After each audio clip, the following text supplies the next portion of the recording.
Esta noche vamos a hablar de la estrella más cercana al Sol y vamos a hablar de por qué, aunque la tengas justo al lado en términos cósmicos, está mucho más lejos de lo que cualquier cifra te hace sentir. Empecemos por algo que ocurrió hace muy poco. En agosto de 2024, los astrónomos apuntaron el instrumento de infrarrojo medio del telescopio espacial James Webb hacia Alpha Centauri A, la estrella más parecida a nuestro Sol que existe en toda la vecindad solar. Taparon su luz con una máscara, una especie de eclipse artificial, para poder ver lo que se escondía en su resplandor, y vieron un punto, un objeto 10.000 veces más débil que la estrella, separado de ella por algo más del doble de la distancia que hay entre la Tierra y el Sol. Un candidato a planeta gigante, del tamaño aproximado de Saturno, en la zona habitable de la estrella más cercana del cielo. Era, de confirmarse, el planeta directamente fotografiado más próximo a su estrella que hubiéramos visto jamás. Y entonces desapareció. En febrero de 2025 volvieron a mirar. Nada. En abril de 2025 lo intentaron otra vez. Nada. El punto que habían visto 7 meses antes ya no estaba donde tenía que estar. Los equipos del JPL y del Instituto del Telescopio Espacial lo llamaron, medio en broma, el caso del planeta que desaparece. Así que hicieron lo único que se podía hacer: simular en ordenador millones de órbitas posibles, combinando lo que vieron en 2024, lo que el Very Large Telescope del Observatorio Europeo Austral había entrevisto en 2019 y lo que el propio Webb no vio en 2025. El resultado fue casi tranquilizador. En más de la mitad de las órbitas estables que el sistema permite, el planeta habría estado en febrero y abril demasiado pegado a su estrella, perdido en el fulgor, justo detrás o justo delante de ella. No es que no exista, es que pasó por donde no lo podíamos ver. Y el JPL anunció que tendrían una buena oportunidad de volver a cazarlo este agosto de 2026, dentro de unas pocas semanas, mientras grabamos esto. Quédate con esa imagen un momento. El telescopio más potente que ha construido la humanidad, costando más de 10.000 millones de dólares, mirando hacia la estrella más cercana que tenemos, y aún así peleando durante 2 años para confirmar si ahí hay un planeta del tamaño de Saturno. No un guijarro, un mundo enorme, a 4 años luz. Esto te dice algo sobre la escala de lo que vamos a tratar esta noche, y todavía no hemos empezado, porque al final de este video vas a entender una cosa concreta. Vas a entender por qué la distancia hasta Alpha Centauri, esos famosos 4,2 años luz, que suenan tan cercanos, representa uno de los muros más altos a los que se ha enfrentado nuestra especie. Y vas a entender por qué. Cuando comprendes de verdad lo que significa ese número, el cielo deja de parecer un techo lleno de luces al alcance de la mano y se convierte en otra cosa, en la prueba de que estamos más solos de lo que casi nadie se atreve a decir en voz alta. Vamos por partes. Y vamos a empezar por lo que en realidad es Alpha Centauri, porque la mayoría de la gente se la imagina mal. No es una estrella. Durante miles de años creímos que sí. Los astrónomos del hemisferio sur la veían como un punto brillante en la constelación del Centauro. Ptolomeo la catalogó en el siglo II.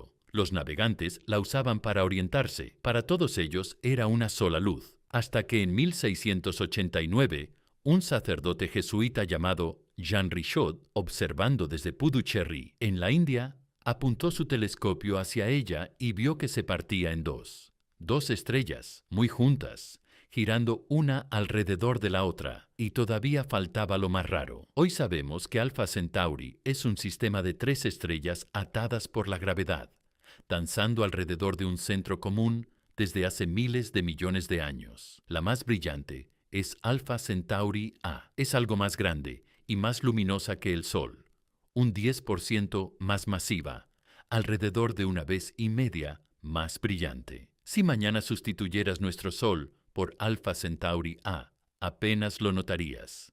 La Tierra estaría un poco más caliente, el disco se vería un poco más grande en el cielo y la vida seguiría más o menos igual. Es la gemela del Sol que tenemos al lado. La segunda es Alpha Centauri B, más pequeña, alrededor del 90% de la masa del Sol y solo la mitad de su luz. Si la pusieras en el centro de nuestro sistema, la Tierra se enfriaría, el Sol se vería más apagado y tendrías que acercarte para recibir el mismo calor, pero sigue siendo una estrella perfectamente normal, de las que fusionan hidrógeno en su núcleo de forma estable durante miles de millones de años. Estas dos, A y B, se orbitan en una elipse.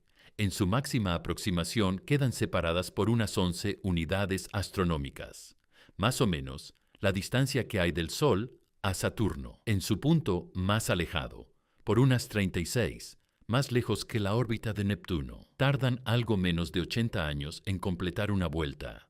Han dado una vuelta entera desde el final de la Segunda Guerra Mundial. Darán la siguiente alrededor del año 2037. Si pudieras pararte sobre un planeta que girara alrededor de Alpha Centauri A, verías a Alpha Centauri B en tu cielo como una estrella deslumbrante, mucho más brillante que cualquier estrella que veamos nosotros de noche. En el momento de mayor cercanía, brillaría tanto que proyectaría sombras en plena madrugada. Tendrías un segundo sol, pequeño y feroz, recorriendo la noche. Y luego está la tercera, Próxima Centauri, la que de verdad nos importa, porque es la más cercana de las tres. De ahí su nombre. Próxima, la que está más cerca, es una enana roja, una estrella diminuta, comparada con sus dos hermanas. Apenas un 12% de la masa del Sol, y una luz tan débil que cuesta creer que sea una estrella. Si sustituyeras el Sol por Próxima, la Tierra se congelaría en cuestión de horas.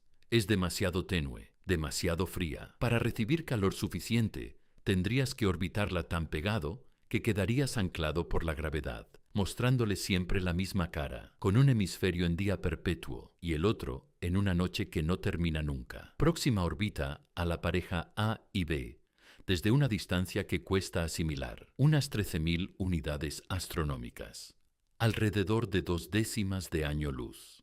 A esa distancia tarda en torno a 550.000 años en dar una sola vuelta al par central. Lleva atada a este sistema miles de millones de años, y en todo ese tiempo apenas ha completado unos pocos miles de órbitas. El sistema entero es viejo, entre 5.000 y 6.000 millones de años, algo más que nuestro propio Sol. Alpha Centauri ya era antigua cuando el polvo que formaría la Tierra empezaba a juntarse. Y aquí hay algo que conviene dejar dicho, porque marca el tono de toda la historia. Esas estrellas nos van a sobrevivir, a todos, dentro de unos 5.000 millones de años, cuando nuestro Sol se hinche convertido en una gigante roja y se trague a Mercurio, a Venus y probablemente a la Tierra.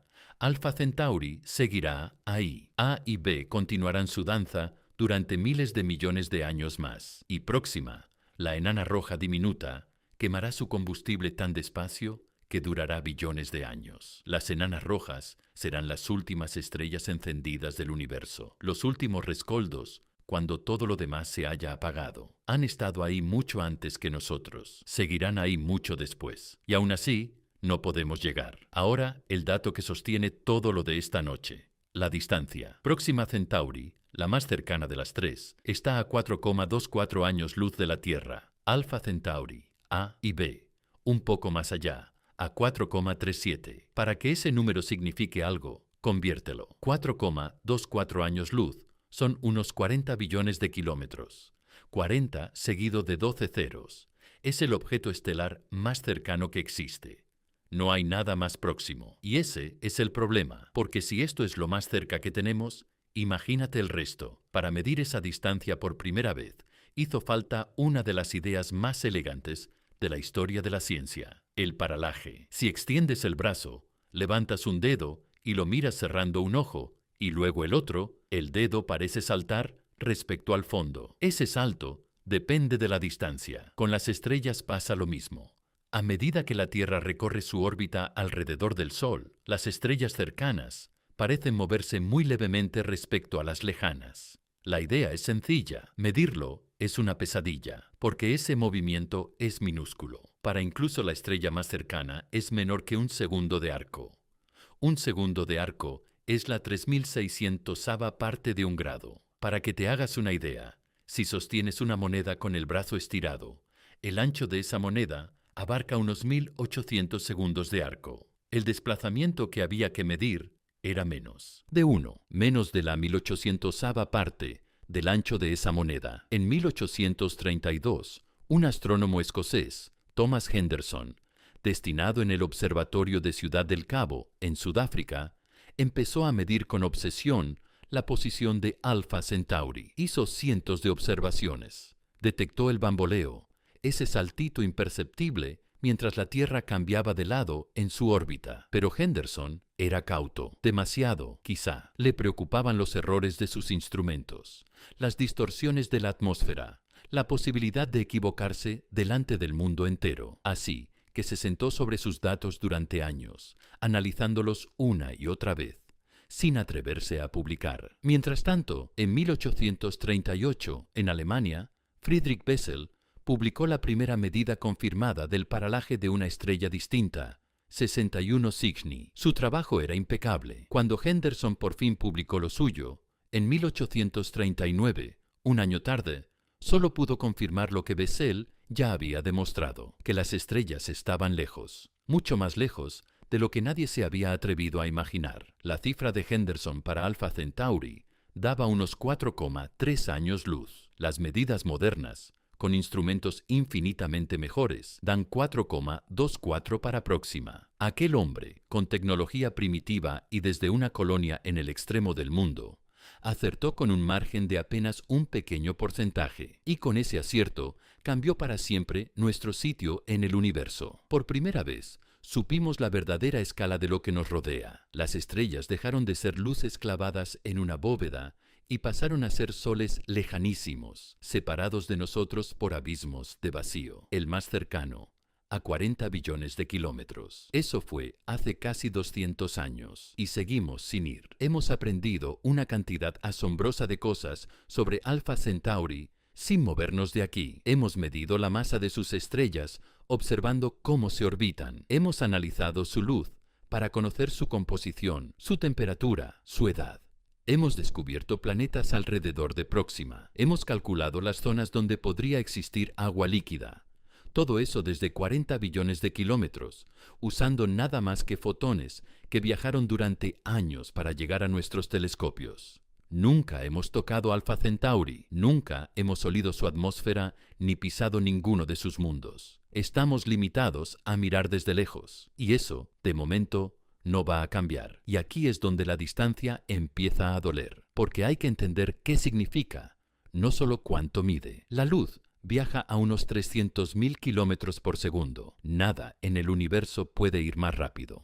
Esto no es un límite tecnológico que algún día romperemos con suficiente ingenio. Es una de las reglas básicas con las que está construida la realidad. Cuando miras Alpha Centauri en el cielo del sur, y puedes verla a simple vista, si estás en el hemisferio austral, estás viendo luz que salió de ese sistema hace 4,24 años. Estás mirando al pasado. Ves la estrella como era, no como es ahora mismo. Si algo le ocurriera hoy a Próxima Centauri, si se apagara o estallara, o hiciera algo inesperado, no nos enteraríamos hasta dentro de 4 años y pico. La información no puede llegar más rápido, porque nada puede. Seguiríamos viendo la estrella tranquila, bañándonos en una luz que partió antes del suceso, ajenos a que algo cambió. Estamos separados de todo lo que hay más allá del sistema solar por el tiempo, tanto como por el espacio.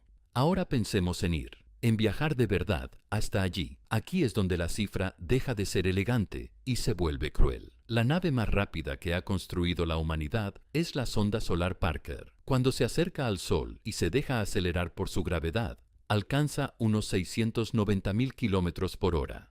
Una velocidad absurda para nuestra experiencia. A esa velocidad, darías la vuelta entera a la Tierra en 3 minutos y medio. Llegarías a la Luna en poco más de media hora. Llegarías a Marte, en su mejor momento, en unos días. Pero el espacio es grande, insoportablemente grande. Y a esos 690.000 kilómetros por hora, la sonda Parker tardaría unos 6.700 años en alcanzar Próxima Centauri. 6.700 años, más que toda la historia escrita de la humanidad. La sonda Parker se lanzó en 2018. Si hubiera salido aquel día rumbo a Alpha Centauri, llegaría alrededor del año 8700. Para entonces, si nuestra civilización siguiera existiendo, sería irreconocible. Y eso usando lo más rápido que tenemos.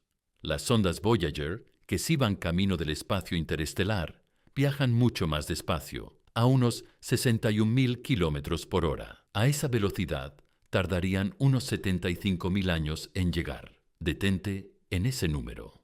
Hace 75.000 años, los humanos modernos apenas empezábamos a salir de África. Éramos cazadores y recolectores en grupos pequeños. Teníamos fuego, herramientas de piedra, probablemente lenguaje, pero no había agricultura, ni ciudades, ni escritura, ni nada de lo que entendemos por civilización. Todo lo que define al ser humano moderno, desde la invención de la siembra hasta las pirámides, desde la rueda hasta Internet, cabe entero dentro del tiempo que la Voyager necesitaría para cruzar hasta la estrella de al lado. Y aquí viene un detalle que da escalofríos y que es noticia justo ahora. La Voyager 1, lanzada en 1977, es a día de hoy el objeto más lejano jamás fabricado por una mano humana. En este momento, en junio de 2026, está a unos 25.300 millones de kilómetros de la Tierra. Y este próximo noviembre de 2026, según los cálculos del JPL, cruzará una frontera que ningún objeto humano ha tocado. Estará a un día, luz de distancia. Eso significa que una señal de radio, viajando a la velocidad de la luz, tardará 24 horas en alcanzarla. Si los ingenieros le dicen «Buenos días, Voyager», un lunes por la mañana, la nave no recibirá el mensaje hasta el martes y su respuesta no volverá hasta el miércoles. Casi 50 años de viaje, a 61.000 kilómetros por hora, para estar a un solo día luz. Y ahora la parte que de verdad reordena las cosas. La Voyager 1 ni siquiera va hacia Alpha Centauri. Se dirige hacia la constelación de Ofiuco, en una dirección completamente distinta. Después de medio siglo de viaje, después de convertirse en lo más lejos que hemos llegado, sigue estando a 2 milésimas de año luz de casa. Alpha Centauri está casi 2000 veces más allá. Hemos mandado un robot al borde de nuestro jardín y la casa de al lado sigue inalcanzable. Está claro entonces que necesitamos ir más rápido, mucho más rápido. Así que juguemos a imaginarlo, subiendo la velocidad escalón a escalón, porque cada escalón trae su propio problema, y los problemas no paran de crecer. Imagina una nave que viaje al 1% de la velocidad de la luz, unos 3 millones de kilómetros por hora, más de 140 veces más rápido que cualquier cosa que hayamos construido. Pongamos que algún día desarrollamos la propulsión necesaria, motores de fusión, pulsos nucleares, algo que todavía no existe, pero que la física no prohíbe del todo. A esa velocidad, el viaje a Alpha Centauri duraría 424 años. Sigue siendo más que toda la historia de muchos países. Pero, por primera vez, entra dentro de algo concebible para una planificación humana. Podrías diseñar una nave generacional, un mundo cerrado, una colonia volante con miles de personas, pensada para sostenerse a sí misma durante siglos. Y aquí aparece el primer problema que no es de ingeniería, sino humano. Los que salieran de la Tierra vivirían y morirían a bordo. Tendrían hijos que también vivirían y morirían a bordo. Y esos hijos tendrían hijos durante generaciones. Habría gente nacida en el espacio que jamás vería la Tierra salvo en grabaciones, que llegaría a un destino elegido por sus tatarabuelos, cumpliendo una misión que heredaron sin haberla escogido. Piensa en lo que eso supone. ¿Es justo comprometer a generaciones que aún no han nacido a un viaje que no eligieron? ¿Es justo criar niños en un tubo de metal, sabiendo que nunca pisarán la superficie de un planeta, que nunca respirarán aire sin filtrar, que nunca verán un cielo de verdad? Y si algo sale mal a mitad de camino, no hay vuelta, no hay rescate. Están comprometidos de forma absoluta. Aunque todo saliera perfecto, aunque la nave aguantara 4 siglos y la tripulación mantuviera su cultura y su propósito a lo largo de 10 o 12 generaciones, seguiría siendo un viaje de ida. La comunicación con la Tierra sería casi inútil en la práctica. Cualquier mensaje tardaría 4,24 años en llegar y la respuesta otros 4,24 en volver. Más de 8 años para un ida y vuelta. Podrías hacer una pregunta y morir antes de recibir la contestación. Quizá la oirían tus hijos. Para cuando llegara la respuesta de la Tierra, la situación que la motivó habría cambiado por completo. La nave y el planeta de origen irían separándose, no solo en kilómetros, sino en costumbres, en lengua, en forma de pensar. En unas pocas generaciones apenas se entenderían. Subamos otro escalón, 10% de la velocidad de la luz, unos 30 millones de kilómetros por hora. El viaje cae a 42 años. Por fin, algo dentro de una sola vida humana. Podrías embarcar con 20 y pocos años y llegar pasados los 60. Viejo, sí, pero habiéndolo visto con tus propios ojos.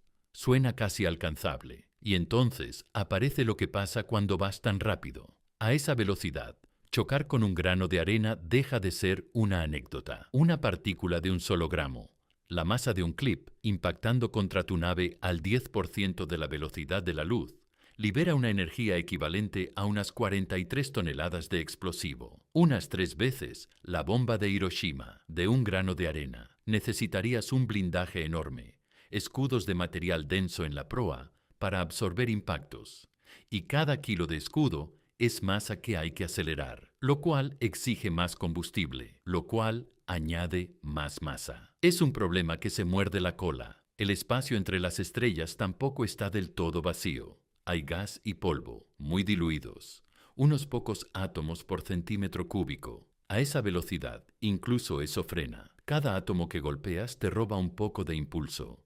Y a lo largo de 4 años, luz son miles de millones de golpes. Y por encima de todo, está la tiranía de una ecuación, la ecuación del cohete. Cada kilo de carga útil necesita varios kilos de combustible para acelerarlo. Y ese combustible también pesa. Así que necesitas combustible para acelerar el combustible, que a su vez necesita más combustible. Crece de forma exponencial. Nuestros cohetes químicos actuales apenas consiguen que un 1% de su masa sea carga útil. Por cada kilo de nave aprovechable, 99 kilos de propulsante. Para una misión interestelar, las proporciones se vuelven directamente absurdas. Por eso, todas las propuestas serias recurren a métodos exóticos, pulsos nucleares, motores de fusión, antimateria, velas empujadas por láser. Y cada uno de esos métodos tiene su propio muro, que es donde lo vamos a dejar por ahora, porque justo cuando crees que has encontrado la salida, la física te recuerda quién manda. Los pulsos nucleares funcionan en teoría. Detonas pequeñas cargas nucleares detrás de la nave y cabalgas la onda de choque. El concepto es viejo, de los años 50, y sobre el papel es sólido. El obstáculo es de otro orden. Tendrías que llevar y hacer estallar miles de artefactos nucleares en el espacio, algo que los tratados internacionales prohíben y que, aun siendo con fines pacíficos, abriría una caja que nadie quiere abrir. Los motores de fusión prometen más. Fusionas hidrógeno en helio y canalizas esa energía en empuje, igual que hace el Sol. El detalle incómodo es que todavía no hemos conseguido una fusión sostenida y rentable, ni siquiera en reactores quietos sobre la Tierra, después de 70 años intentándolo. Construir un motor de fusión compacto para una nave queda muy por encima de lo que sabemos hacer. La antimateria sería el combustible perfecto. Juntas materia y antimateria se aniquilan y conviertes masa directamente en energía con una eficiencia que ninguna otra reacción alcanza. El problema es la producción. Hoy fabricamos antimateria en cantidades medidas en nanogramos al año, a un coste descomunal, en aceleradores de partículas que ocupan kilómetros. Necesitarías kilos, puede que toneladas. Al ritmo actual, producir esa cantidad llevaría millones de años y consumiría más energía de la que genera la humanidad entera en siglos. Y las velas de luz, empujadas por láser, tienen su propia trampa. Puedes acelerarlas desde la Tierra con un haz potente, sí, pero los láseres se quedan en casa. No pueden empujar desde el destino. Llegarías a Alpha Centauri a toda velocidad y sin manera de frenar. Cruzarías el sistema entero en unas horas, tomando lo que pudieras al pasar, y seguirías hacia la oscuridad para siempre. Todos estos métodos comparten algo. No chocan contra un problema de ingeniería que el tiempo y el dinero acabarán resolviendo. Chocan contra leyes. No puedes superar la velocidad de la luz. No puedes sacar energía de la nada. No puedes saltarte la conservación del impulso. La naturaleza puso esos muros antes de que existiéramos, y no los va a mover porque nosotros tengamos prisa. Subamos de todos modos otro escalón, porque la tentación es irresistible. 20% de la velocidad de la luz, unos 60.000 kilómetros por segundo. A esa velocidad, el viaje a Alpha Centauri dura 21 años. 2 décadas. Sales con 20 y pocos y llegas rondando los 45, todavía con fuerzas para explorar el sistema, instalar una presencia, empezar un trabajo de verdad. Es la velocidad de la que hablan las propuestas más ambiciosas. Y por un momento, parece que ahí está la puerta, y todos los problemas que vimos se multiplican. A 20% de la velocidad de la luz, aquel grano de arena de 1 gramo libera ahora una energía de unas 170 toneladas de explosivo, 13 veces Hiroshima, de una mota de polvo. El blindaje tiene que ser más bestia, el combustible más abundante, la ingeniería más desesperada, y el problema de la comunicación se vuelve grotesco. Los mensajes siguen tardando 4,24 años en cada sentido. Cuando llegues, llevarás 21 años sin contacto en tiempo real, y todo lo que sepas de la Tierra tendrá, como poco, 4 años de retraso, probablemente 25. La Tierra que dejaste habrá cambiado de arriba a abajo. Puede que los que planearon tu misión estén ya jubilados o muertos. Puede que el gobierno que te financió ya no exista. Puede que mandes tus hallazgos a casa y los reciban con un encogimiento de hombros, porque hace tiempo que el público pasó a otra cosa. Hay un escenario peor todavía, y tiene nombre entre los que piensan en estas cosas. Lo llaman el problema de Centaurus lejano, por un viejo relato de ciencia ficción. Imagina que sales hacia Alpha Centauri con la mejor tecnología de tu época. Tardas décadas, y a mitad de camino te adelanta otra nave, lanzada años después de la tuya, con motores que se inventaron mientras tú dormías en tu tubo de metal. Llegan antes que tú, plantan su bandera, montan su base, y cuando por fin apareces, descubres que el destino que te costó la vida entera ya estaba ocupado. Habrías sacrificado todo por nada, superado por el simple hecho de que el conocimiento siguió avanzando en casa mientras tú cruzabas el vacío. Subamos hasta lo que casi nadie se atreve a proponer en serio, 50% de la velocidad de la luz. El viaje cae a 8 años y medio, lo bastante corto para que una sola persona lo haga entero sin dramas generacionales. Y la energía necesaria para llegar ahí es monstruosa. Acelerar incluso una nave pequeña a media velocidad de la luz exigiría energías comparables al consumo total de la humanidad durante años o décadas. Y necesitarías la misma cantidad otra vez para frenar al llegar, salvo que decidas pasar de largo a velocidad relativista, lo cual reduce a unas horas todo lo que puedes hacer científicamente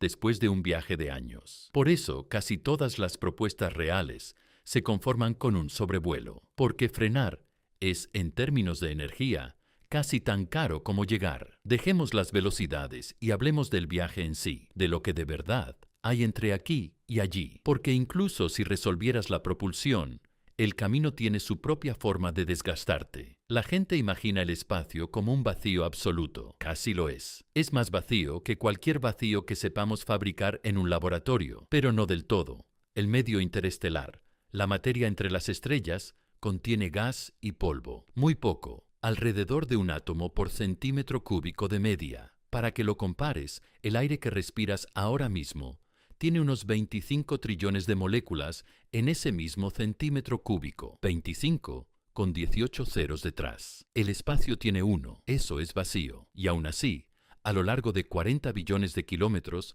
atraviesas un volumen tan inmenso que ese gas casi inexistente se acumula. A 20% de la velocidad de la luz, golpear cada uno de esos átomos te roba un poco de velocidad. No mucho, quizá una fracción de 1% a lo largo del trayecto entero, pero suficiente para alterar tu hora de llegada, tu trayectoria, tu capacidad de navegar con precisión. Y para corregirlo, necesitas más combustible, que es más masa, que exige más empuje, el problema que se muerde la cola, otra vez. Y luego está la radiación. El espacio está lleno de rayos cósmicos, partículas de altísima energía, sobre todo protones, acelerados casi hasta la velocidad de la luz por supernovas y otros sucesos violentos. Vuelan en todas direcciones, constantemente. Cuando atraviesan tejido vivo, rompen cadenas de ADN, provocan mutaciones, aumentan el riesgo de cáncer. Los astronautas de la Estación Espacial Internacional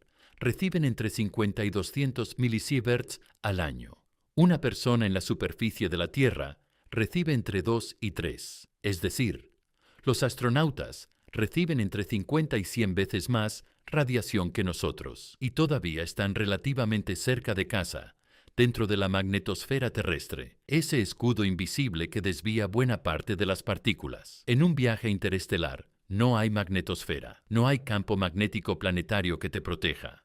Estás a la intemperie cósmica durante décadas, bombardeado sin descanso. Las dosis se suman. A lo largo de 20 años, a un quinto de la velocidad de la luz, un tripulante acumularía cantidades muy por encima de cualquier umbral considerado seguro. Suficiente para disparar el riesgo de cáncer. Suficiente, en un mal día, para causar enfermedad por radiación. Podrías blindarte. El agua frena bien la radiación. Así que algunos diseños proponen rodear la zona de la tripulación con tanques de agua que sirvan a la vez de escudo y de reserva. Pero el agua pesa, y cada kilo de escudo es masa que hay que acelerar y frenar. Otros proponen escudos magnéticos, campos potentes alrededor de la nave que imiten a la magnetosfera terrestre y desvíen las partículas cargadas. Funciona para los protones. Necesita imanes superconductores, energía continua, sistemas de refrigeración para mantenerlos a temperaturas criogénicas y aún así no detiene las partículas neutras, los neutrones, que atraviesan los campos magnéticos como si no estuvieran. Para esos sigues necesitando muro físico. No hay solución limpia, solo equilibrios incómodos entre protección y peso, entre seguridad y posibilidad, tomados para un viaje de décadas a través de un entorno que ningún ser humano ha experimentado. Y está lo que nadie pone en los folletos: el desgaste de la mente. 20 años en un espacio cerrado, atravesando la oscuridad.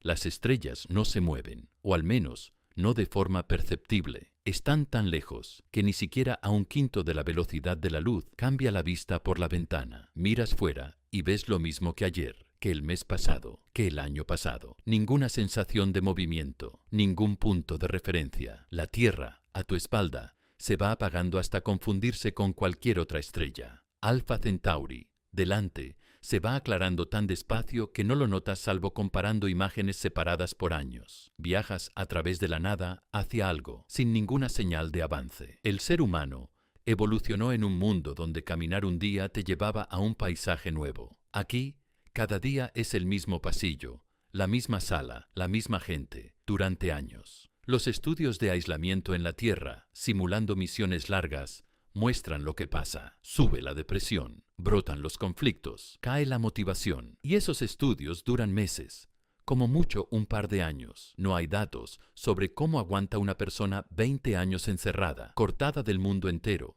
sin posibilidad de salir, sin posibilidad de abortar. Algunos lo llevarían bien, otros no, y no hay forma de saberlo de antemano. Puedes seleccionar a los candidatos más estables, pero 20 años es mucho tiempo. La gente cambia, y si las cosas se tuercen, si alguien se convierte en un peligro para sí mismo o para los demás, no hay a quién recurrir. No hay policía, ni jueces, ni intervención exterior. La tripulación tiene que resolverlo sola, inventando sus propias normas, su propio gobierno, su propia justicia, en una sociedad diminuta metida en una caja que cruza el vacío. Llegamos a la parte que más cuesta aceptar. ¿Qué pasa cuando por fin llegas? Imagina que lo has conseguido. Décadas de viaje. Te acercas al sistema. Alpha Centauri A y B crecen en tu visión. Próxima ya se distingue como un objeto, no como un punto. Estás entrando. ¿Y qué haces primero? Si viajas al 10 o al 20% de la velocidad de la luz, no puedes parar. No te queda combustible para frenar. Vas a cruzar el sistema a una velocidad enorme. Así que tienes que haber planeado tu trayectoria con muchísima antelación. ¿Hacia dónde apuntas? ¿A Próxima, porque tiene planetas confirmados? ¿O a Alpha Centauri A y B, más parecidas al Sol. No puedes visitar las tres en una sola pasada. Están demasiado separadas. Recuerda que Próxima orbita a la pareja central a 13.000 unidades astronómicas, casi 2/10 de año luz.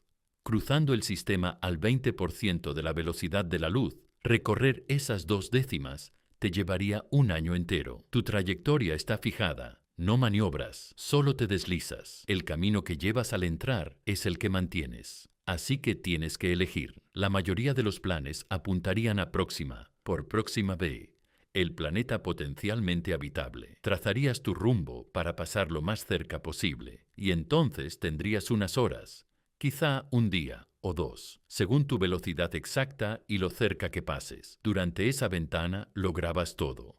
Fotografías cada detalle. Analizas la atmósfera del planeta si la tiene. Buscas firmas de vida. Mides campos magnéticos. Mapeas la superficie. Reúnes décadas de observaciones en unas pocas horas. Y luego ya estás del otro lado. Adelantándote, alejándote de Próxima, hacia el espacio profundo. Transmites todo a la Tierra. Un paquete con cada imagen y cada medida. Y ese paquete viaja a la velocidad de la luz y tarda 4,24 años en llegar. En la Tierra, los científicos reciben los datos, los analizan, descubren lo que encontraste. Quizá hay vida en Próxima b, quizá no. En cualquier caso, es monumental. La primera observación directa de otro sistema estelar. Pero tú, la sonda, ya no estás. Has salido del sistema. Te diriges hacia el vacío de más allá, y salvo que lleves combustible para dar la vuelta, cosa que casi con seguridad no llevas, no vuelves nunca. Te conviertes en lo mismo que las Voyager, un objeto fabricado por humanos vagando por la galaxia durante una eternidad. Quizá, dentro de miles de millones de años, te cruces con otra estrella a miles de años luz de donde empezaste. Quizá otra civilización te encuentre, te estudie y aprenda que los humanos existieron. O quizá solo te deslices para siempre en la oscuridad, sin encontrar nada, hasta que el último protón se desintegre y el universo se apague. Esa es la realidad de un sobrevuelo. Es de ida, no te quedas.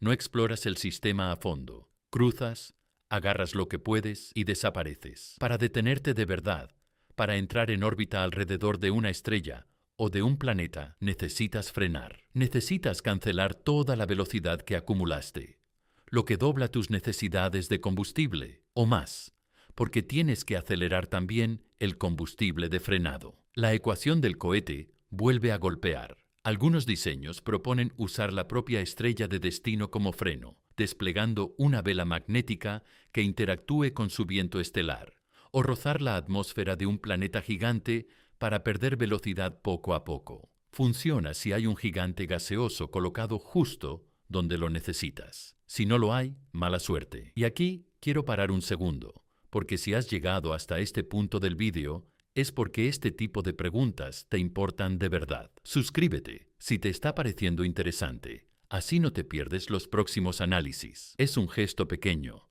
pero ayuda a que estas historias lleguen a más gente que mira el cielo y se hace las mismas preguntas que tú. Sigamos, porque justo cuando aceptas que el viaje es de ida, aparece un detalle que lo complica todavía más, y que la mayoría de la gente nunca tiene en cuenta. Hemos hablado de la distancia a Alpha Centauri como si fuera un punto fijo, como si el sistema estuviera ahí parado, esperando a que lleguemos. No lo está.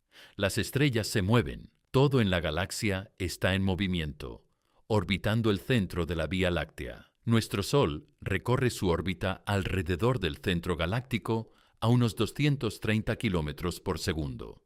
Alpha Centauri tiene su propia velocidad y se mueve respecto a nosotros. La parte de ese movimiento que la acerca o la aleja se llama velocidad radial, y para Alpha Centauri es de unos 22 kilómetros por segundo hacia nosotros. El sistema se está acercando.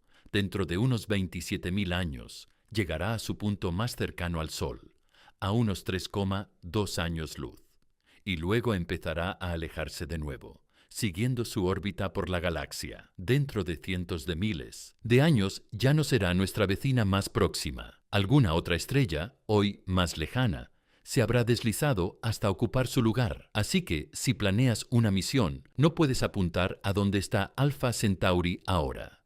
Tienes que apuntar a dónde estará cuando llegues, como un portero que despeja el balón hacia donde correrá el delantero, no hacia donde está parado. Para un viaje de décadas o siglos, el blanco se desplaza una barbaridad durante el trayecto. Tienes que calcular la trayectoria contando con la velocidad del Sol, la de la estrella objetivo, las influencias gravitatorias de todo lo demás, y corregir el rumbo continuamente. Los errores pequeños se amplifican. Un error de un solo grado al principio te haría errar el blanco por billones de kilómetros. Llegarías a la distancia correcta desde la Tierra y Alpha Centauri no estaría allí. Estarías en el vacío absoluto, rodeado de oscuridad, con una misión fracasada y sin combustible para arreglarlo. Y todavía hay otra capa de soledad, una que ya hemos rozado, pero conviene mirar de frente. Hemos lanzado exactamente 5 naves en trayectorias que las sacarán del sistema solar. Pioneer 10 y 11, Voyager 1 y 2 y New Horizons. Las 5 se alejan hacia el espacio interestelar y ninguna de las 5 va hacia Alpha Centauri. Van en direcciones completamente distintas. La Voyager 1, la más lejana, se dirige hacia Ofiuco. Dentro de unos 40.000 años pasará a algo menos de 2 años luz de una enana roja llamada Gliese 445. No se detendrá. Solo pasará de largo, como un mensajero silencioso, llevando el disco de oro con sonidos e imágenes de la Tierra. Y antes de eso, hacia mediados de la década de 2030, su fuente de energía caerá por debajo del mínimo y dejaremos de oírla. Después seguirá viajando, muda, durante eones, pero a Alpha Centauri no irá jamás. Ninguna de nuestras naves irá, no, mientras no enviemos algo apuntado a propósito hacia allí, con la intención de llegar, y eso todavía no lo hemos hecho. Lo cual nos lleva a una pregunta razonable. Si no podemos ir, ¿podríamos al menos hablar, mandar y recibir mensajes, aunque jamás pisemos el sistema? Y la respuesta abre una grieta nueva. Porque incluso ahí, incluso en lo más sencillo que podríamos intentar, la distancia gana, porque hablar a esa distancia no es hablar, es dejar cartas para alguien que las leerá en otra década. Las ondas de radio viajan a la velocidad de la luz, igual que todo lo demás. Si hubiera alguien en Alpha Centauri con quien conversar, mandaríamos una señal. Tardaría 4,24 años en llegar. Ellos contestarían, y su respuesta tardaría otros 4,24 en volver. 8 años y medio, para un solo ida y vuelta. Lanzas una pregunta siendo un niño y recibes la respuesta empezando el instituto. Preguntas algo en la universidad y te contestan cumplidos los 30. Es una conversación, en el sentido técnico de que las palabras llegan, pero no es un diálogo. Es un intercambio de notas entre versiones futuras de uno mismo, separadas por años en cada turno. Para cuando llega la respuesta, ya no eres del todo la persona que preguntó, y eso suponiendo que haya alguien. Hasta donde sabemos, no lo hay. Lo hemos buscado. Llevamos décadas escuchando. La búsqueda de inteligencia extraterrestre, lo que se conoce como SETI, ha rastreado el cielo durante años enteros, esperando captar señales de radio que delaten una civilización tecnológica. Y de Alpha Centauri, nada. Ni una transmisión. Hubo incluso un momento de emoción en 2019, cuando el proyecto Breakthrough Listen detectó una señal estrecha procedente justo de la dirección de Próxima Centauri. La llamaron BLC-1. Durante meses pareció que quizá, por fin. Luego, al analizarla a fondo, resultó ser interferencia de origen humano, algún aparato terrestre. El silencio volvió a cerrarse. O estamos solos en nuestro rincón, o cualquier civilización que exista no emite, o usa métodos de comunicación que ni siquiera reconocemos como tales. No lo sabemos. Solo sabemos que, cuando apuntamos la oreja hacia la estrella de al lado, lo que vuelve es silencio.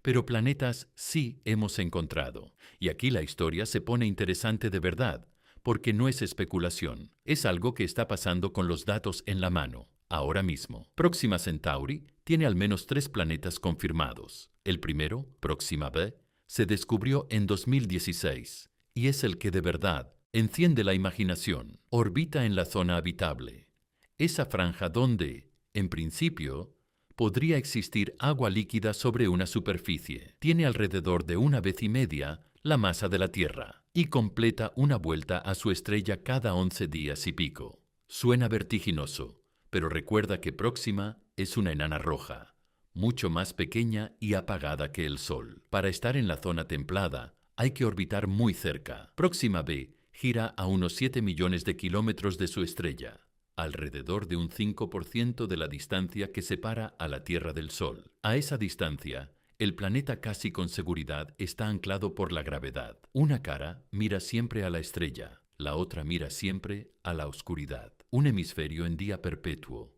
quizá abrasador, el otro en noche perpetua, quizá congelado, y entre los dos, vientos huracanados intentando repartir el calor de un lado al otro. Hay algo más que complica el cuadro. Próxima es una estrella activa, lanza fulguraciones, estallidos súbitos de radiación, capaces de arrancar la atmósfera de un planeta a lo largo del tiempo. Próxima b recibe esas descargas con regularidad. Si tiene atmósfera, si tiene un campo magnético que la proteja, si tiene agua líquida, no lo sabemos. No podemos verlo. Lo detectamos por el método de la velocidad radial, observando cómo Próxima se bambolea ligeramente por el tirón gravitatorio del planeta. No tenemos imágenes. No sabemos qué aspecto tiene. Podría ser un mundo habitable. Podría ser una roca pelada barrida por la radiación. Desde aquí, a 40 billones de kilómetros, los dos escenarios encajan con los mismos datos. Hay un segundo planeta confirmado, Próxima d, anunciado en 2022, todavía más pegado a la estrella, con apenas una cuarta parte de la masa de la Tierra, demasiado cerca, demasiado caliente para el agua líquida. Y hay un tercer candidato, Próxima c, mucho más lejos y más frío, en el otro extremo. 3 mundos alrededor de la estrella más cercana que existe. Y eso solo en Próxima, porque ahora volvemos a donde empezamos esta noche, a Alpha Centauri A, la gemela del Sol. Durante años se nos resistió. Las dos estrellas centrales, A y B, brillan tanto y están tan juntas que cualquier planeta se pierde en su fulgor.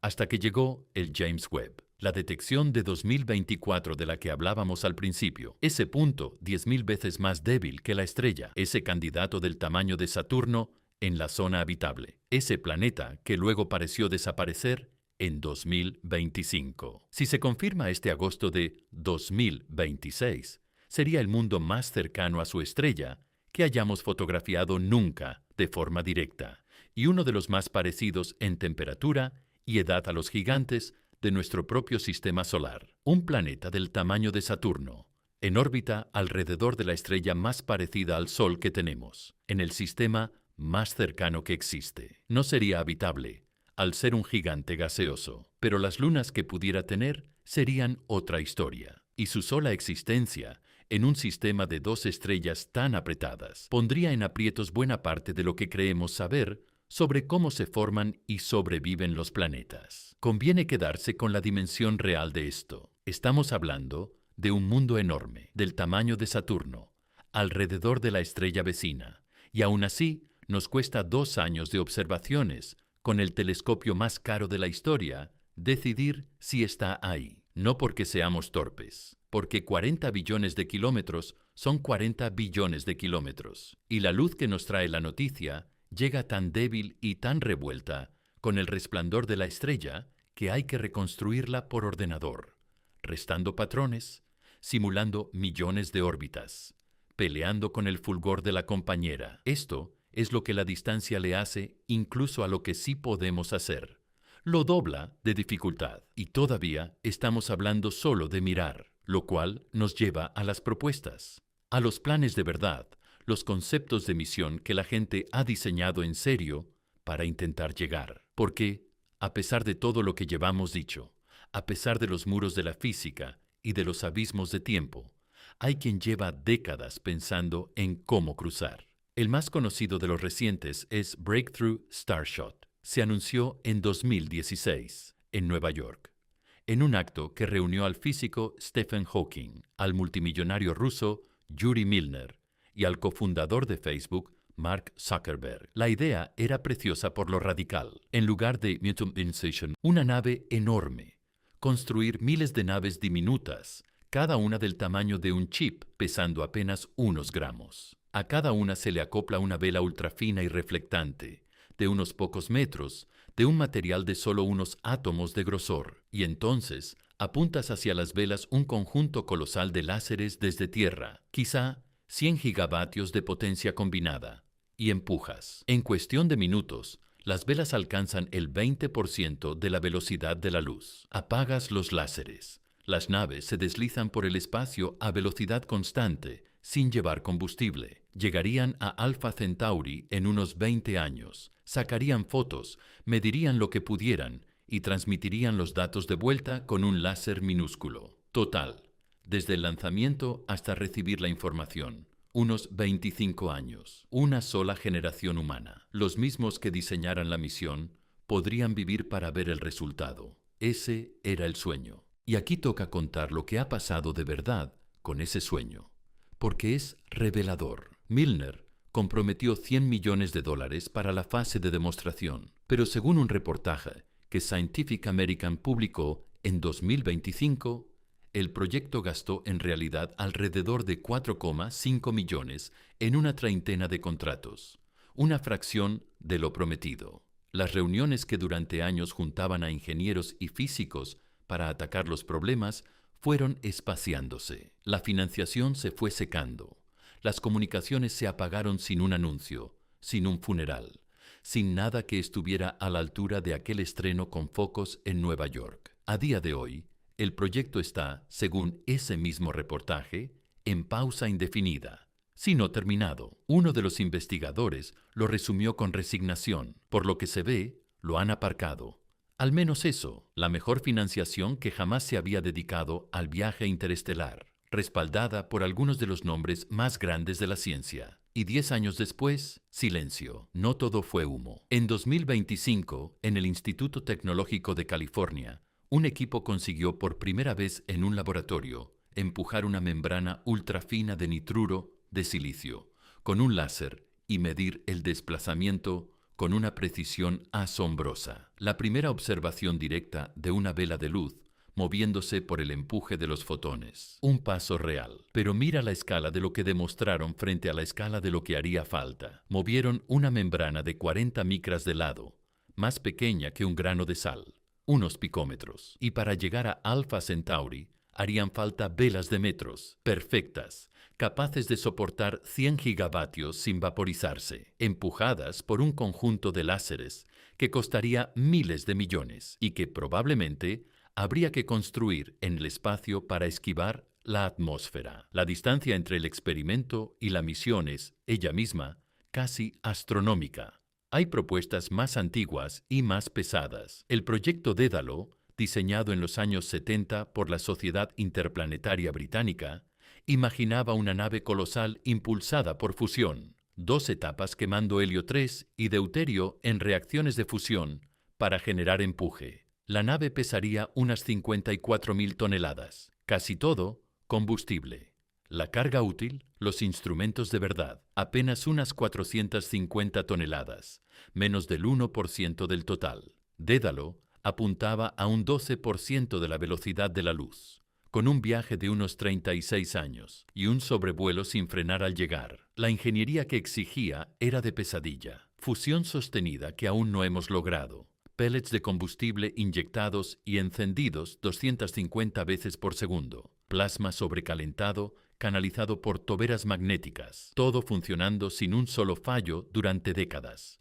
Bañado en radiación cósmica, y 50.000 toneladas de combustible, la mayor parte helio 3, que es rarísimo en la Tierra. Habría que extraerlo de la Luna o de la atmósfera de Júpiter, lo que por sí solo exigiría una infraestructura espacial que empequeñece cualquier obra de ingeniería que la humanidad haya intentado jamás. Y al final de todo eso, ¿qué obtienes? Un sobrevuelo único, valioso, científicamente, pero no el comienzo de nada sostenido. El proyecto Ícaro, diseñado ya en la década de 2010 como heredero de Dédalo, refinó el motor de fusión, mejoró la elección del combustible, pulió los cálculos, y los muros de fondo seguían intactos. La misma propulsión que no. Tenemos los mismos depósitos imposibles de combustible, las mismas décadas de viaje, la misma ecuación del cohete, el mismo límite de la velocidad de la luz. Puedes refinar el diseño cuanto quieras. La física no se mueve. Y luego están las naves generacionales.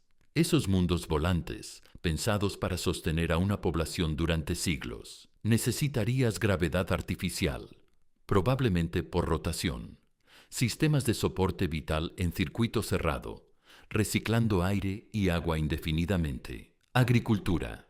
Hábitats lo bastante grandes para que miles de personas vivan, formen familias, mantengan una sociedad. Estarías construyendo un planeta en miniatura, autosuficiente, sin reabastecimiento desde la Tierra, sin rescate posible si algo se rompe. Todo tiene que funcionar durante cientos de años. Las máquinas se desgastan, los sistemas fallan.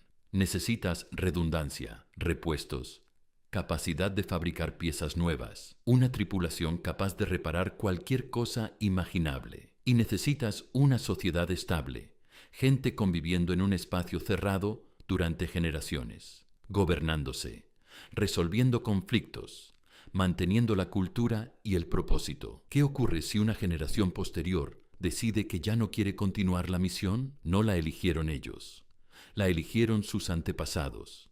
¿Tienen derecho a dar la vuelta, a detenerse a mitad de camino y simplemente quedarse a la deriva? ¿Qué pasa si la nave se fractura en bandos, en facciones políticas, en movimientos enfrentados por los recursos o por el mando? En la Tierra, quien no aguanta se marcha a otra ciudad, a otro país. En una nave generacional no hay a dónde ir. Estás con los demás, a la fuerza, durante siglos. Eso genera presiones que apenas podemos imaginar. Y al final, suponiendo que todo aguante, llegas 4 siglos después de partir. La Tierra que dejaste es historia antigua. Los que construyeron la nave llevan generaciones muertos. La civilización que financió la misión probablemente ha cambiado hasta volverse irreconocible. Estás solo, por completo, para siempre, sin combustible para volver, comprometido a hacer una vida en Alpha Centauri o a extinguirte en el intento. Esto es lo que de verdad significa colonizar otra estrella. No es expandir la humanidad,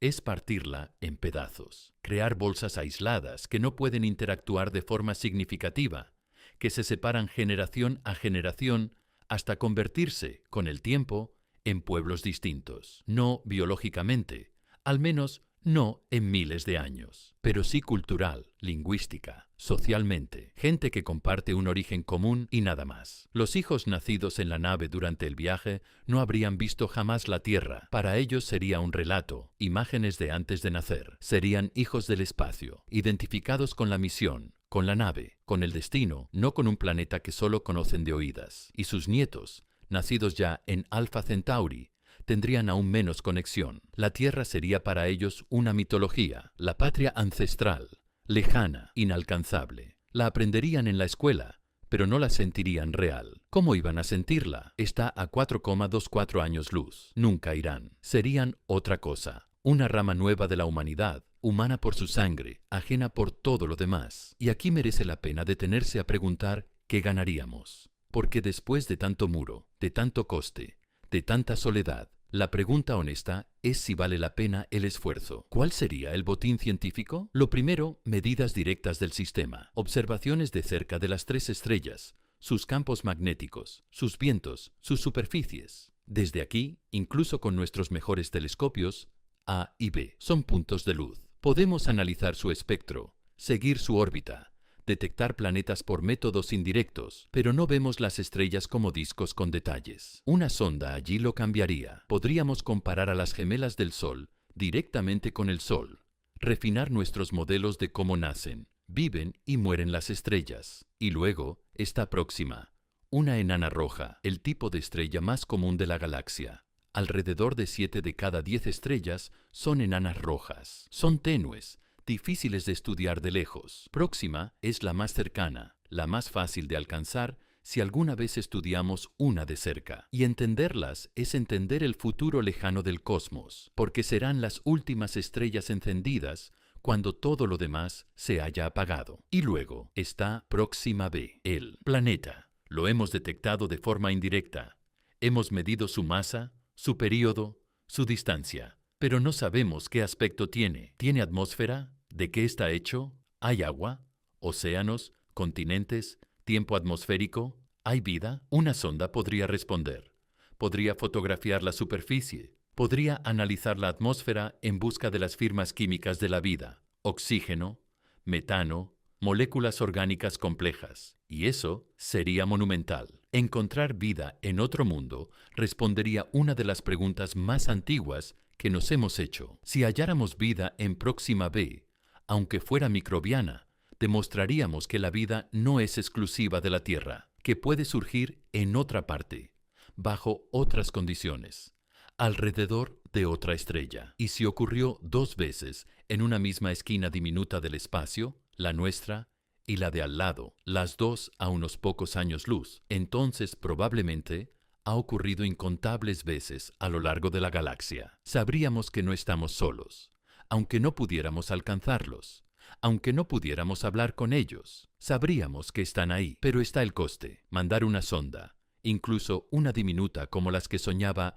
Breakthrough Starshot, costaría miles de millones, quizá decenas de miles de millones, para un resultado incierto. Quizá encontramos vida, quizá Próxima B es una roca muerta. No lo sabremos hasta llegar, y llegar exige décadas y recursos descomunales. ¿Vale la pena? Es un juicio de valor, y cada uno lo responderá distinto. Hay quien dirá que sí, sin dudarlo, que saber si hay vida más allá de la Tierra justifica cualquier gasto, que es la pregunta más importante que podemos hacernos. Y hay quien dirá que no, que esas decenas de miles de millones podrían dar de comer a quien tiene hambre, curar enfermedades, frenar el cambio climático, y que mandar una sonda a una estrella lejana, mientras hay urgencias aquí, es difícil de defender. Las dos posturas son legítimas.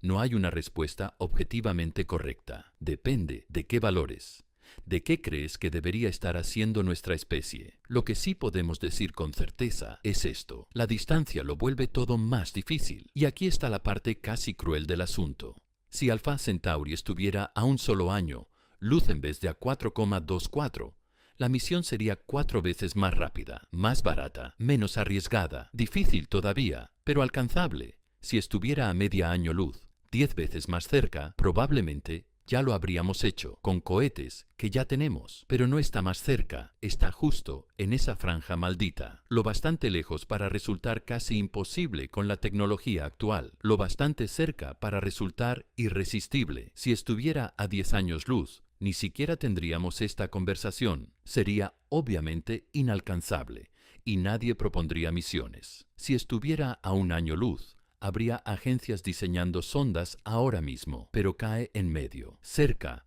como para soñarla, lejos como para no poder tocarla. Y no sabremos de qué lado cae hasta que lo intentemos o hasta que nos rindamos. Y esa incertidumbre, esa duda de si es un muro o solo una cuesta muy larga, es lo que hace que duela tanto mirarla. Piensa un momento en nuestro barrio cósmico, la región de espacio dentro de 10 años luz del Sol. ¿Cuántas estrellas crees que hay? La respuesta sorprende a casi todo el mundo.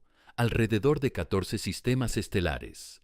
Algunos son estrellas solas como el Sol, otros son dobles o triples como Alpha Centauri. En total, sumando todas las estrellas individuales, unas 20 o 25. Eso es todo. En una esfera de 10 años, luz de radio centrada en nosotros, apenas un par de docenas de soles. Y la mayoría son enanas rojas, pequeñas, tan apagadas que ni siquiera se ven sin telescopio. Vale la pena nombrarlas, porque son nuestros vecinos. Alpha Centauri, a 4,24 años luz.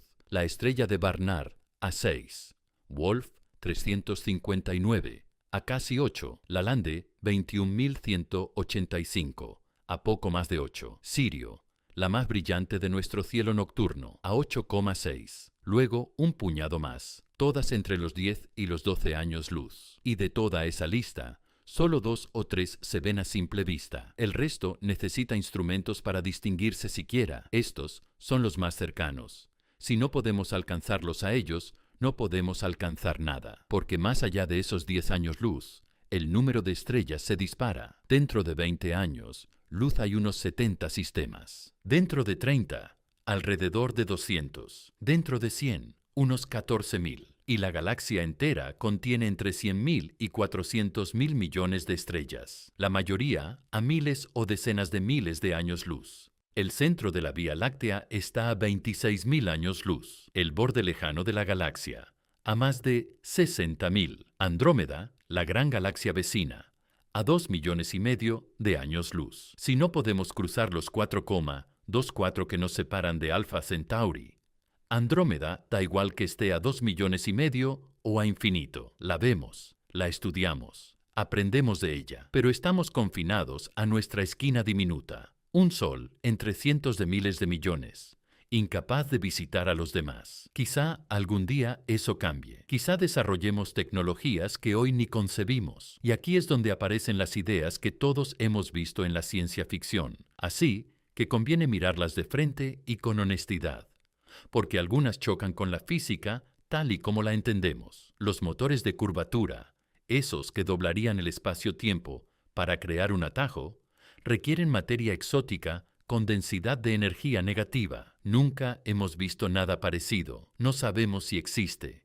Los agujeros de gusano, túneles que conectarían puntos lejanos del espacio, necesitarían esa misma materia exótica para mantenerse abiertos, y aunque fueran posibles en teoría, no tenemos la menor idea de cómo crear o estabilizar uno. La hibernación criogénica, congelar a la tripulación para que no envejezca durante el viaje, funciona en algunos organismos.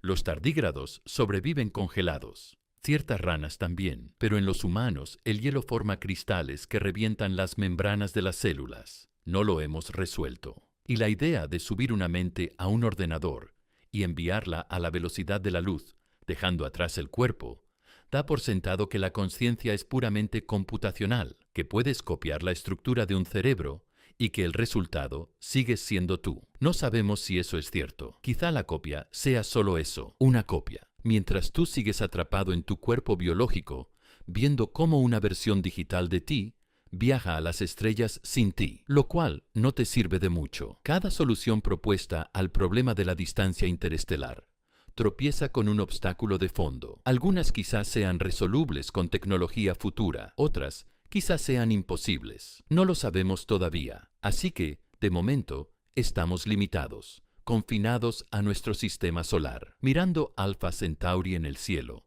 sabiendo que está ahí, sabiendo que no podemos ir. Dentro de 100 años quizá tengamos propulsión revolucionaria. Dentro de 1000 quizá hayamos descifrado la hibernación. Dentro de 10.000 quizá seamos una civilización que se extiende por la galaxia a pesar de las distancias. O quizá no. Quizá sigamos aquí, en la Tierra, mirando hacia arriba, incapaces de cruzar, aislados para siempre. Y esto enlaza con una de las ideas más inquietantes de toda la astronomía, la paradoja de Fermi. Si viajar entre estrellas es así de difícil para nosotros, probablemente lo es para todos. Cualquier civilización alienígena se enfrenta a la misma física, al mismo límite de la velocidad de la luz, a la misma ecuación del cohete, a la misma escala brutal de energía frente a velocidad. Si están ahí fuera, si existe vida inteligente en otra parte de la galaxia, probablemente pelean con los mismos muros, miran sus propias estrellas, se preguntan si están solos, calculan trayectorias para sondas que nunca terminan de lanzar y se dan cuenta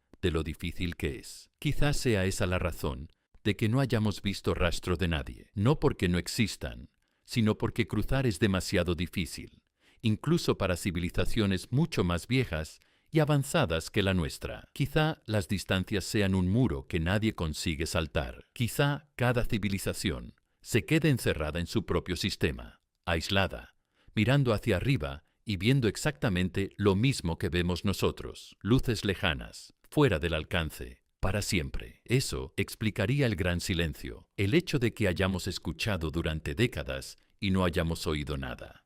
El hecho de que hayamos buscado señales de megaestructuras alienígenas y no hayamos encontrado ninguna. Si nadie puede viajar entre estrellas, entonces cada civilización nace sola, vive sola y muere sola, sin hacer jamás contacto, sin saber siquiera si hay otros. Islas aisladas en 1967. Un océano de oscuridad.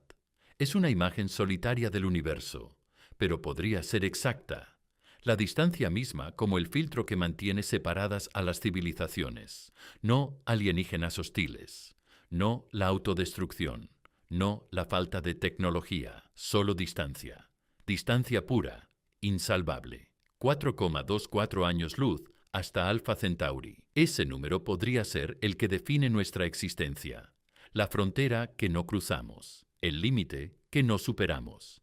Y aquí quiero cambiar el tono, porque toda esta historia podría sonar a derrota, y no lo es. La distancia a Alpha Centauri, tan demoledora como es, también dice algo hermoso, aunque cueste verlo al principio. Habla de la escala de la naturaleza, de que el universo es más grande que nosotros, más grande que nuestras ambiciones, más grande que lo que podemos hacer. Durante casi toda la historia humana, nos creímos el centro de todo. La Tierra, el centro del universo, el Sol, y los planetas girando a nuestro alrededor. Las estrellas, lucecitas en una bóveda, lo bastante cerca para tocarlas si trepábamos lo suficiente. Éramos importantes, centrales, el punto en torno al cual giraba la creación. Y luego aprendimos la verdad. La Tierra orbita el Sol. El Sol es una estrella entre cientos de miles de millones. Las estrellas están lejísimos.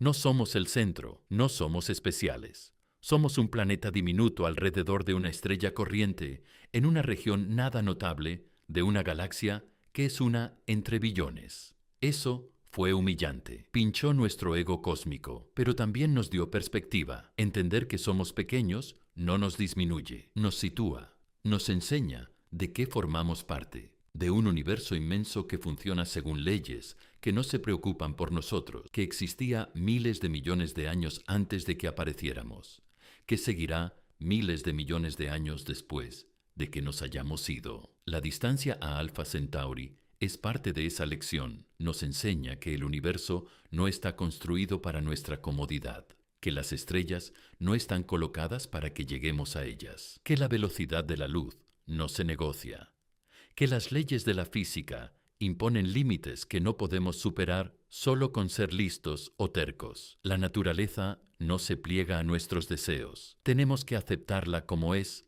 y encontrar sentido dentro de sus fronteras. Y hay algo profundo en eso. Somos capaces de entender el universo aunque seamos partes minúsculas de él. Podemos medir la distancia a Alpha Centauri con una precisión asombrosa. Podemos calcular cuánto tardaríamos en llegar a distintas velocidades. Podemos diseñar misiones teóricas, modelar motores, estimar costes y riesgos. Podemos mirar a Próxima B y deducir su masa, su órbita, su posible habitabilidad. Todo desde 40 billones de kilómetros usando nada más que luz y matemáticas. Eso es extraordinario. Somos motas de materia organizada sobre un planeta pequeño. Y aún así, comprendemos el cosmos. Descodificamos los mensajes que traen los fotones que viajaron durante años para alcanzarnos. Miramos a través del vacío y le encontramos sentido a lo que vemos. Somos seres conscientes contemplando nuestro lugar en algo inmensamente mayor que nosotros. Y esa capacidad, esa conciencia, esa curiosidad es rara, probablemente rarísima. El universo es en su mayor parte espacio vacío y materia sin mente. Átomos chocando, estrellas fusionando hidrógeno, galaxias girando, todo siguiendo leyes físicas de forma mecánica, sin nadie que lo aprecie. Y aquí, en la Tierra, y quizá en unos pocos mundos dispersos por el cosmos, la materia se organizó en formas capaces de pensar, capaces de preguntar, capaces de mirar Alpha Centauri y preguntarse qué hay allí. Eso es valioso, eso merece protegerse. Antes de cerrar, déjame pedirte una cosa, porque hemos hecho juntos un viaje largo esta noche. Suscríbete si te ha gustado este análisis y déjame en los comentarios qué evento del cosmos quieres que cubra a continuación. Cada suscripción ayuda a que el canal siga haciendo estas exploraciones profundas de nuestro sitio en el universo.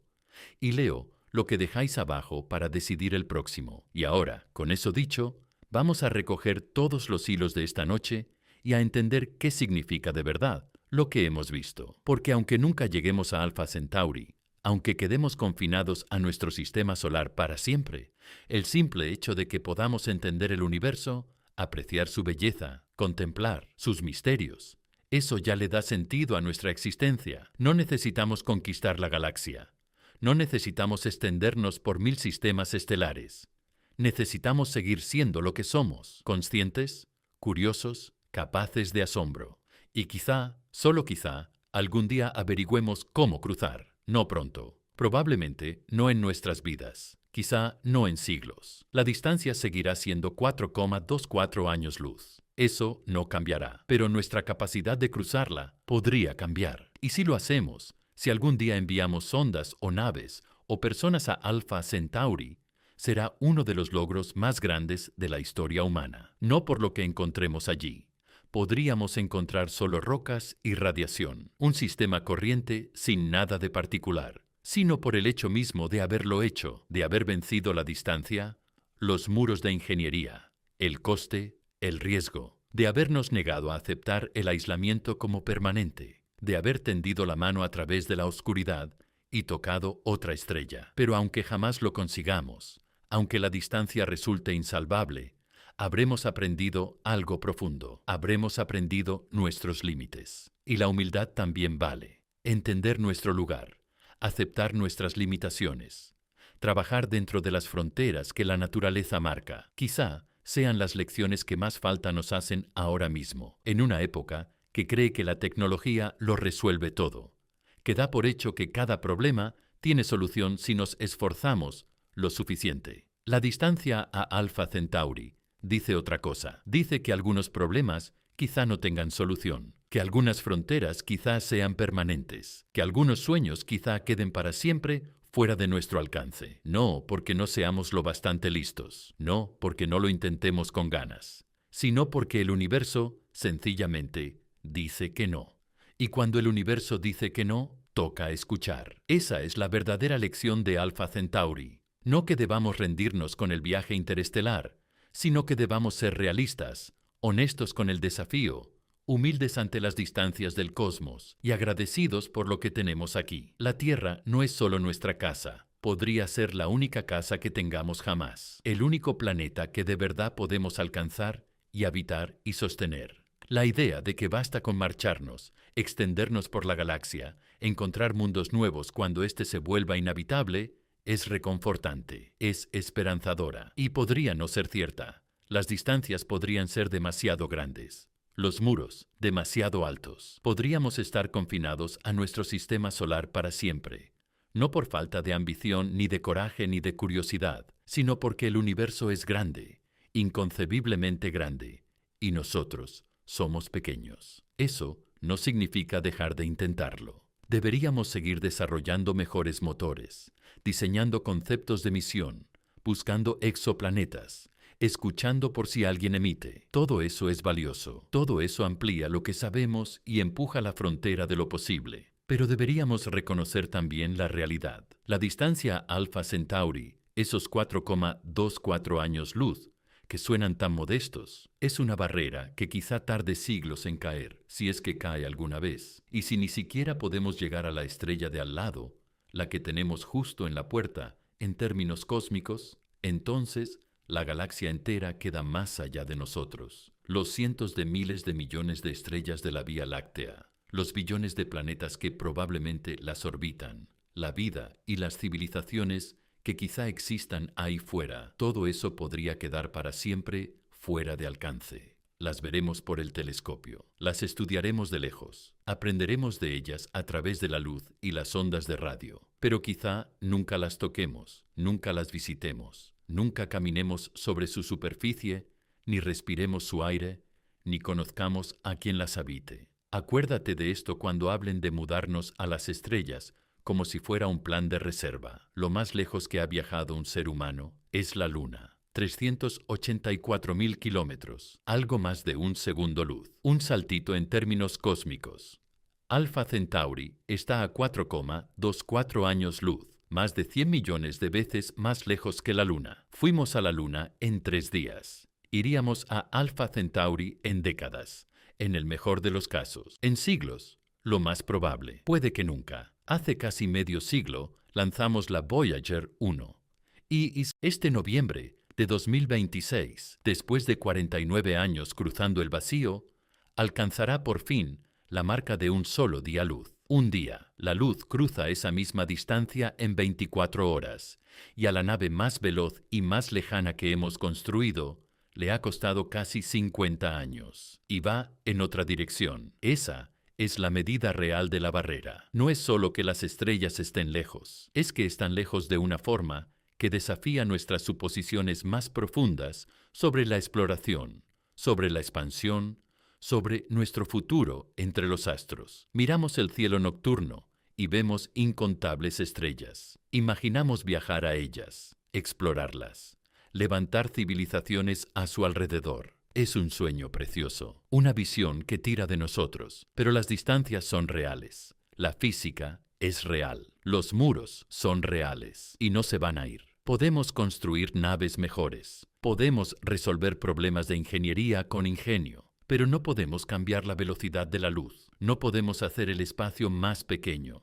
No podemos desear que desaparezcan los 40 billones de kilómetros que nos separan de Alpha Centauri. La distancia es lo que es, inmensa, vacía, severa. Y nosotros estamos aquí, en la Tierra, mirando hacia las estrellas, sabiendo que están ahí, sabiendo que de momento son inalcanzables, quizá para siempre. Por eso, la próxima vez que mires al cielo, recuerda lo que hemos visto esta noche. Esa estrella del sur, que parece la casa de al lado, esa luz que casi podrías tocar con la mano, está a 40 billones de kilómetros. Y el telescopio más potente que tenemos lleva 2 años peleando, solo por confirmar si la orbita un planeta. Las estrellas están más lejos de lo que imaginas, mucho más lejos. El universo es vasto. Nosotros somos pequeños, y la distancia hasta la estrella vecina es peor de lo que parece. No para que te rindas, sino para que, al bajar la vista, mires este planeta, el único que de verdad tenemos, y entiendas por fin lo raro y lo valioso que es estar aquí, conscientes, mirando hacia arriba, capaces de preguntar: «Buenos días, Voyager», y que nunca vuelvas a ver las estrellas de la misma manera.